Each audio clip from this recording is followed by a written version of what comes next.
Hi hello friends, வணக்கம். எல்லோரும் எப்படி இருக்கீங்க? இந்த செடி எங்கள் வீட்டுக்குள்ளே நாங்கள் வளர்த்துட்ருக்கோம். இந்த செடி எதுக்காக வளர்க்குறோம் அப்படின்னா, நம்ம நார்மலாக வீடில் வாசல் கூட்டுறதுக்கு வெளியிலலாம் செடி யூஸ் பண்ணி கூட்டுவோம் நாங்கள். அந்த செடி தான் இந்த செடி நாங்கள் விளக்க மரம் யூஸ் பண்ணுறோம், தொடப்பம்.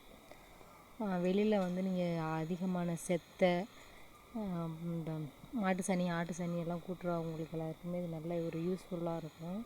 நல்லா செத்தை குப்பை அதிகமாக உள்ள இடத்துலலாம் இதை யூஸ் பண்ணி கூட்டும்போது மண் வராமல் மேலாக உள்ள செத்தையாக வரும். அதனால் இது யூஸ் பண்ணுறதுக்கு நல்லாயிருக்கும். இந்த செடி பார்த்திங்கன்னா, இப்போ மழை டைம் வந்தாலே அதிகமாக அந்த செடி மண்டிடும். எங்கள் வீட்டுக்கு பக்கத்துலலாம் அதிகமாக இருக்குது. அதுவாக ஆட்டோமேட்டிக்காக முளைச்சது தான், நாங்களாம் எதுவுமே பண்ணலை. விதை கிடந்தால் அதுவாகவே ஆட்டோமேட்டிக்காக முளைச்சிக்கிறது எல்லாமே. சரி ஃப்ரெண்ட்ஸ், ஓகே. உங்கள் வீட்லேயும் இந்த மாதிரி இருந்துச்சு அப்படின்னா நீங்கள் என்ன பண்ணுறீங்கன்னா, அதை அறுத்து நல்லா வெயிலில் காய வச்சு யூஸ் பண்ணுங்கள். ஓகே.